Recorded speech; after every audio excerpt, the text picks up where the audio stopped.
আসসালামু আলাইকুম ওরহমতুল্লাহি ওবরকাতুহু।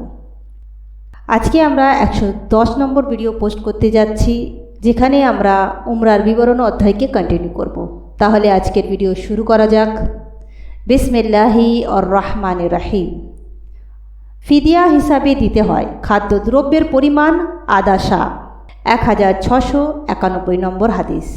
আবদুল্লাহ ইবনে মাকেল রাদিয়াল্লাহু তাআলা আনহু থেকে বর্ণিত, তিনি বলেন, আমি হযরত কাব ইবনে উজরা রাদিয়াল্লাহু তাআলা আনহের পাশে বসে তাকে ফিদিয়ার বিষয়ে জিজ্ঞেস করলে তিনি বললেন, এই সম্পর্কিত আয়াত আমার ব্যাপারে নাজিল হয়েছে, তবে এর হুকুম সাধারণভাবে সকলের উপর প্রযোজ্য। আমি এমন অবস্থায় রাসূলুল্লাহ সাল্লাল্লাহু আলাইহি ওয়াসাল্লামের নিকট উপনীত হলাম যে আমার মস্তক হতে মুখমণ্ডলে বারবার উকুন পড়ছিল। অবস্থা দেখে তিনি বললেন, আমার ধারণাও ছিল না যে তোমার দুরবস্থা এই পর্যায়ে উপনীত হয়েছে যা এখন দেখছি, অথবা আমার ধারণাও ছিল না যে তোমার এইরূপ কষ্ট হচ্ছে যা এখন দেখছি। তুমি কি একটি বকরি জোগাড় করতে পারবে? আমি বললাম, না। তিনি বললেন, তবে তুমি 3টি রোজা রাখো, অথবা 6 জন মিসকিনের প্রত্যেককে আদা সা খাদ্য অর্থাৎ গম প্রদান করো। 1692 নম্বর হাদিস।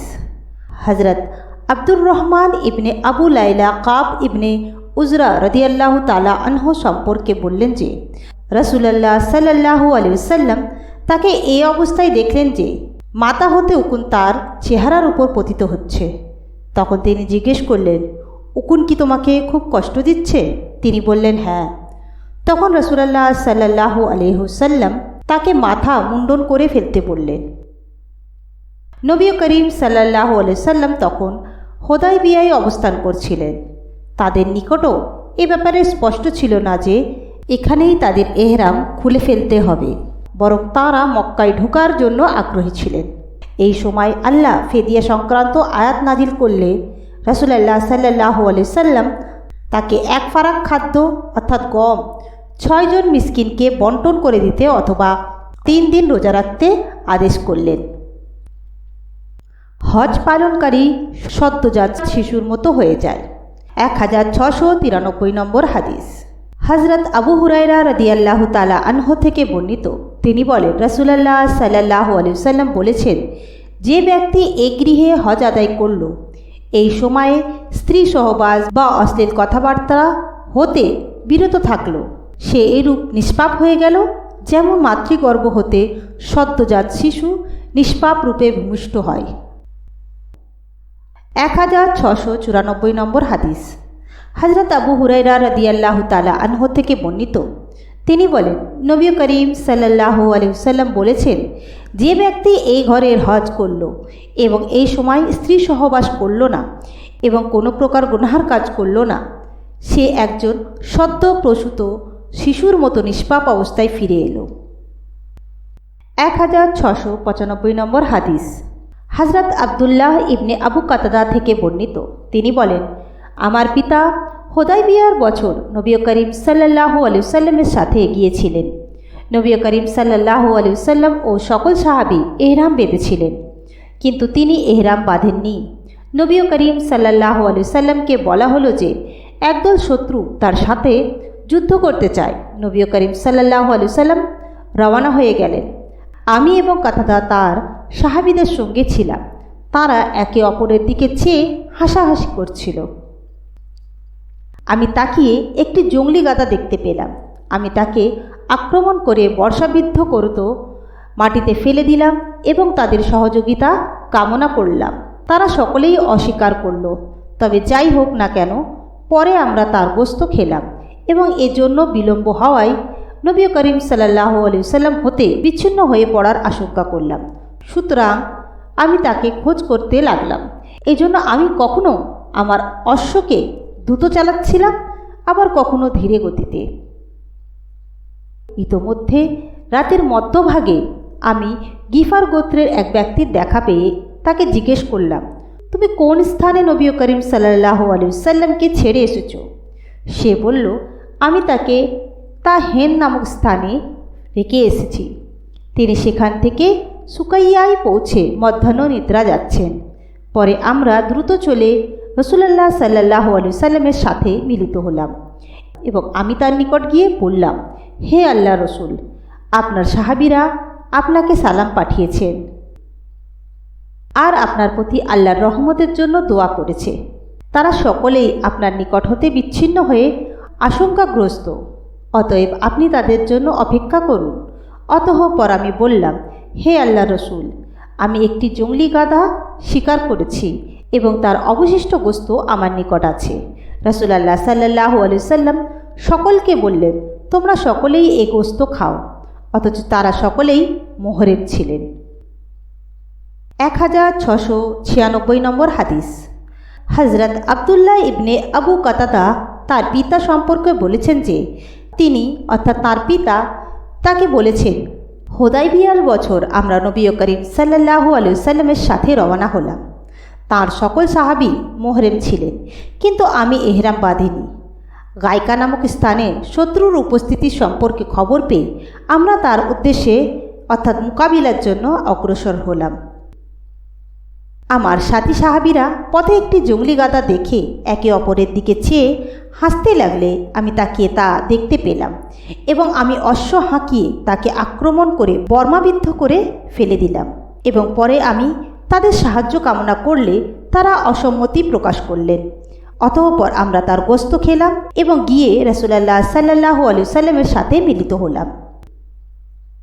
আমরা রাসূলুল্লাহ সাল্লাল্লাহু আলাইহি সাল্লাম থেকে বিচ্ছিন্ন হয়ে পড়ায় শঙ্কিত ছিলাম। সুতরাং আমি কখনো অশ্ব দ্রুত চালিয়ে এবং কখনো স্বাভাবিক গতিতে চালিয়ে যাচ্ছিলাম। মাঝরাতে গিফার গোত্রের এক ব্যক্তির সাথে দেখা হলে আমি তাকে জিজ্ঞেস করলাম, তুমি রাসূলুল্লাহ সাল্লাল্লাহু আলাইহি সাল্লামকে কোথায় রেখে এসেছো?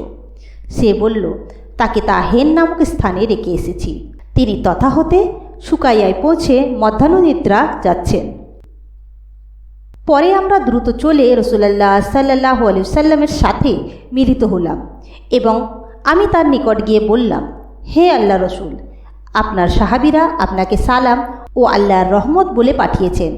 তারা এ ব্যাপারে শঙ্কিত হয়ে পড়েছেন যে শত্রুরা আপনার নিকট হতে তাদেরকে বিচ্ছিন্ন করে ফেলবে, সুতরাং তাদের জন্য অপেক্ষা করুন। অতএব তিনি তাই করলেন। এ সময় আমি তাকে বললাম, হে আল্লাহ রসুল, আমরা একটি জংলি গাধা শিকার করেছি, আমাদের নিকট তার অবশিষ্ট গোস্ত আছে। রাসূলুল্লাহ সাল্লাল্লাহু আলাইহি সাল্লাম তাঁর সাহাবীদেরকে বললেন, তোমরা তা খাও, অথচ তারা সকলেই তখন মুহরিম ছিলেন। 1697 নম্বর হাদিস। হযরত আবু কাতাদা থেকে বর্ণিত, তিনি বলেন, আমরা মদিনা হতে 3 মারহালা দূরে আল কাহা নামক স্থানে নবী করিম সাল্লাল্লাহু আলাইহি সাল্লামের সঙ্গে ছিলাম। 1 মারহালা সমান 16 মাইল। আমাদের অনেকে তখন মুহরিম এবং অনেকে অমুহরিম ছিলেন। আমি আমার বন্ধুদেরকে দেখলাম তারা পরস্পরকে কোনো কিছু দেখাচ্ছে। আমি একটি জংলি গাধা দেখতে পেলাম। এই সময় আমার চাবুক পড়ে গেল। সকলে বললেন, আমরা এহরাম অবস্থায় আছি, সুতরাং এ ব্যাপারে তোমাকে কোনোরূপ সাহায্য করতে পারবো না। আমি নিজে তা তুলে নিয়ে একটি টিলার আড়ালে গাধাটির নিকট গেলাম এবং তাকে ঘায়েল করে বন্ধুদের নিকট নিয়ে আসলাম। তাদের কেউ কেউ বললেন খাও, আবার কেউ কেউ বললেন খেও না। সুতরাং তা নিয়ে আমি নবী করিম সাল্লাল্লাহু আলাইহি সাল্লামের নিকট গেলাম। তিনি আমাদের সামনে ছিলেন। আমি গিয়ে এ বিষয়ে তাঁকে জিজ্ঞেস করলে তিনি বললেন, খাও, এটি তো হালাল। মুহরিম অবস্থায় কোনো বন্য জন্তু শিকার দেখে হাসাহাসি করলে আর তা দেখে অমুহরিম ব্যক্তি বুঝে ফেলে তা শিকার করলে তাতে কোনো দোষ নেই। 1698 নম্বর হাদিস। হযরত আব্দুল্লাহ ইবনে আবু কাতাদা থেকে বর্ণিত, তাঁর পিতা তাকে বলেছেন, রাসূলুল্লাহ সাল্লাল্লাহু আলাইহি সাল্লাম যাত্রা করলে তারাও তার সাথে যাত্রা করলেন। তাদের একদলকে অন্য পথে পাঠানো হলো। আবু কাতাদাও তাদের সাথে ছিলেন। নবী করিম সাল্লাল্লাহু আলাইহি সাল্লাম তাদেরকে বললেন, তোমরা সমুদ্র উপকূলের রাস্তা ধরে অগ্রসর হয়ে আমাদের সাথে মিলিত হবে। তারা সমুদ্র তীর ধরে সম্মুখে গিয়ে যখন ফিরলেন তখন শুধু আবু কাতাদা ব্যতীত সকলেই এহরাম বাঁধলেন। পথ চলতে চলতে তারা কয়েকটি জংলি গাধা দেখতে পেলেন। আবু কাতাদা গাধাগুলোর উপর আক্রমণ করলেন এবং একটি গর্দভীকে আহত করলেন। তখন সকলেই বাহন হতে নেমে তার গোস্ত পাকিয়ে খেলেন। অতঃপর তারা বললেন, আমরা তো মোহেরেম, এমত অবস্থায় আমরা কি কোনো শিকারের গোস্ত খেতে পারি? যাই হোক, গর্দভীর অবশিষ্ট গোস্ত আমরা সঙ্গে নিলাম। এইভাবে তারা রসুলাল্লাহ সাল্লাল্লাহু আলাইহি ওয়াসাল্লামের নিকট পৌঁছে বললেন, হে আল্লাহ রসুল, আমরা সকলেই মোহরেম অবস্থায় কয়েকটি জংলি গাধা দেখতে পেলাম। আবু কাতাদা মোহরেম অবস্থায় ছিলেন না, তাই তিনি আক্রমণ করে একটি গর্দভীকে আহত করলেন। আমরা বাহন হতে নেমে তার গোস্ত পাকিয়ে খাবার পর মনে সন্দেহ উপস্থিত হওয়ায় বললাম, আমরা তো মোহরেম, তাই এই অবস্থায় আমরা কি শিকারকৃত কোনো পশুর গোস্ত খেতে পারি? এখন আমরা তার অবশিষ্ট গোস্ত সাথে এনেছি। রাসূলুল্লাহ সাল্লাল্লাহু আলাইহি সাল্লাম বললেন, তোমাদের কেউ কি পশুটির উপর হামলা করতে তাকে আদেশ বা ইঙ্গিত করেছে? তাদের সকলেই বলল, না। তখন তিনি বললেন, তবে তোমরা অবশিষ্ট গোস্ত খাও। 1699 নম্বর হাদিস। হযরত সাব ইবনে আসসামা লাইসি থেকে বর্ণিত, তিনি রাসূলুল্লাহ সাল্লাল্লাহু আলাইহি সাল্লামকে একটি জংলি গাধা উপহার প্রেরণ করলে তিনি তা ফেরত দিলেন। এই সময় তিনি আবুয়া অথবা ওয়াদ্দানে অবস্থান করছিলেন। তাঁর অর্থাৎ সাবের মুখমণ্ডলে তিনি নবী করিম সাল্লাল্লাহু আলাইহি সাল্লামের বিমর্ষতা দেখে বললেন, আমি তা ফেরত দিতাম না, তবে আমি এখন মোহরেম, শুধু এই কারণে ফেরত দিয়েছি। মোহরেম ব্যক্তি 5 প্রকার প্রাণী হত্যা করতে পারে। 1700 নম্বর হাদিস। হযরত ইবনে উমর রাদিয়াল্লাহু তাআলা আনহু থেকে বর্ণিত, তিনি বলেন, রাসূলুল্লাহ সাল্লাল্লাহু আলাইহি সাল্লাম বলেছেন, 5 রকম প্রাণী হত্যা করা মোহরেম ব্যক্তির জন্য দোষণীয় নয়। 1701 নম্বর হাদিস। হযরত হাফসা রাদিয়াল্লাহু তাআলা আনহা থেকে বর্ণিত, রাসূলুল্লাহ সাল্লাল্লাহু আলাইহি সাল্লাম বলেছেন, কাক, চিল, ইঁদুর, বিচ্ছু ও পাগলা কুকুর, এই 5 প্রকারের প্রাণীকে কেউ হত্যা করলে কোনো দোষ নেই। 1702 নম্বর হাদিস। হযরত আয়েশা রাদিয়াল্লাহু তাআলা আনহা থেকে বর্ণিত, নবী করিম সাল্লাল্লাহু আলাইহি সাল্লাম বলেছেন, 5টি প্রাণী এইরূপ ক্ষতিকর ও ক্লেশদায়ক যে সেগুলো হেরেমের মধ্যেও হত্যা করা যায়। প্রাণীগুলো হলো কাক, চিল, বিচ্ছু, ইঁদুর ও পাগলা কুকুর। 1703 নম্বর হাদিস। হযরত আব্দুল্লাহ রাদিয়াল্লাহু তাআলা আনহু থেকে বর্ণিত, তিনি বলেন, এক সময় আমরা মিনায় রাসূলুল্লাহ সাল্লাল্লাহু আলাইহি সাল্লামের সাথে একটি পর্বত গুহায় ছিলাম। ওই সময় তার উপর সূরা ওয়াল মুরসালাত অবতীর্ণ হলো। আমি তার জবান হতে সূরাটি শিখেছিলাম। তখনও তার মুখের আর্দ্রতা ছিল, অর্থাৎ তিনি তখনও বলে শেষ করেননি। ঠিক এমনই সময় একটি সর্প আমাদের দিকে ধেয়ে আসলে নবী করিম সাল্লাল্লাহু আলাইহি সাল্লাম বললেন, তাকে হত্যা করো। আমরা দ্রুত ছুটে গেলে সাপটি পালিয়ে গেল। তখন নবী করিম সাল্লাল্লাহু আলাইহি ওয়াসাল্লাম বললেন, তোমাদের অনিষ্ট হতে সে রক্ষা পেল, যেমন তোমরা তার অনিষ্ট হতে বেঁচে গেলে। আবু আবদুল্লাহ ইমাম বুখারী রাহমাতুল্লাহি বলেন, আমার এই হাদিসটি বর্ণনার উদ্দেশ্য এটাই দেখানো যে মিনা হেরেমের অন্তর্ভুক্ত, আর সেখানে সাপ হত্যা করাই সাহাবীদের কোনো দোষ মনে করেননি। 1704 নম্বর হাদিস। নবী পত্নী হযরত আয়েশা রাদিয়াল্লাহু তাআলা আনহা থেকে বর্ণিত, তিনি বলেন, রাসূলুল্লাহ সাল্লাল্লাহু আলাইহি সাল্লাম গিরগিটি অনিষ্টকারক বলে উল্লেখ করেছেন, কিন্তু তাকে হত্যার আদেশ করতে আমি শুনিনি। 1705 নম্বর হাদিস। হযরত আবু সুরাইয়া আদাওয়াই রাদিয়াল্লাহু তাআলা আনহু থেকে বর্ণিত, তিনি আমর ইবনে সাইদ রাদিয়াল্লাহু তাআলা আনহু ইবনে আসকে যে সময়ে মক্কায় ইয়াজিদের নির্দেশে আবদুল্লাহ ইবনে জুরাইর রাদিয়াল্লাহু তাআলা আনহুর বিরুদ্ধে সেনাবাহিনী প্রেরণ করেছিল, বললেন, হে আমির, আমাকে অনুমতি অর্থাৎ অভয় দিন, তাহলে আমি আপনাকে এমন কিছু কথা শোনাব যা মক্কা বিজয়ের পরের দিন রাসূলুল্লাহ সাল্লাল্লাহু আলাইহি ওয়াসাল্লাম বলেছেন। সে কথাগুলো আমার কর্ণদ্বয় শুনেছে, মন স্মরণ রেখেছে এবং চক্ষুদ্বয় তার বাস্তবায়ন দেখেছে। যখন তিনি কথাগুলো বললেন, তখন প্রথমে আল্লাহর প্রশংসা ও তাঁর গুণাবলী ব্যক্ত করলেন। তারপর বললেন, মক্কাকে আল্লাহ নিজে হেরেম অর্থাৎ মহাসম্মানিত করেছে, কোনো মানুষ একে হেরেম করেনি। মক্কার মর্যাদা যখন এরূপ, তখন আল্লাহ ও আখরাতের প্রতি আস্থাশীল এরূপ কোনো ব্যক্তির জন্য এখানে রক্তপাত করা কিংবা তথাকার বৃক্ষ কেটে ফেলা বৈধ নয়। যদি কেউ এখানে আল্লাহ রসুলের সাথে লড়াই করা বৈধ মনে করে তবে তাকে জানিয়ে দাও। এখানে লড়াই বা রক্তপাতের অনুমতি আল্লাহ শুধু তার রসুলকে দিয়েছেন, আমাদেরকে নয়। আমাকে আল্লাহ অনুমতি দিয়েছিলেন গত দিনে অল্প সময়ের জন্য। আজ এর মর্যাদা পূর্ণ বহাল হয়েছে যেমন গতকাল ছিল। সুতরাং এখানে উপস্থিত লোকেদের উচিত অনুপস্থিত লোকেদের নিকট এ কথা পৌঁছে দেয়া। আবু সুরাইয়া রাদিয়াল্লাহু তাআলা আনহুকে জিজ্ঞেস করা হয়েছিল, আপনার এই বক্তব্যের জবাবে আমর ইবনে সাইদ ইবনে আস রাদিয়াল্লাহু তাআলা আনহু কি বলেছিলেন? তিনি বললেন, আমার বলেছিলেন, হে আবু সুরাইয়া, আমি এই বিষয়টি আপনার তুলনায় অনেক বেশি জানি। তবে হেরেম কোনো অপরাধী বা গুনাহগারকে হত্যা করে পালতককে বিশৃঙ্খলা সৃষ্টিকারীকে আশ্রয় দান করে না। আবু আবদুল্লাহ ইমাম বুখারী রহমতুল্লাহি বলেন, খারবাতুন শব্দটির অর্থ হল ফিতনা ফাসাদ। 1706 নম্বর হাদিস। হযরত ইবনে আব্বাস রাদিয়াল্লাহু তাআলা আনহু হতে বর্ণিত, নবী করিম সাল্লাল্লাহু আলাইহি ওয়াসাল্লাম বলেছেন, আল্লাহ মক্কাকে হারাম অর্থাৎ মর্যাদাশীল করেছেন।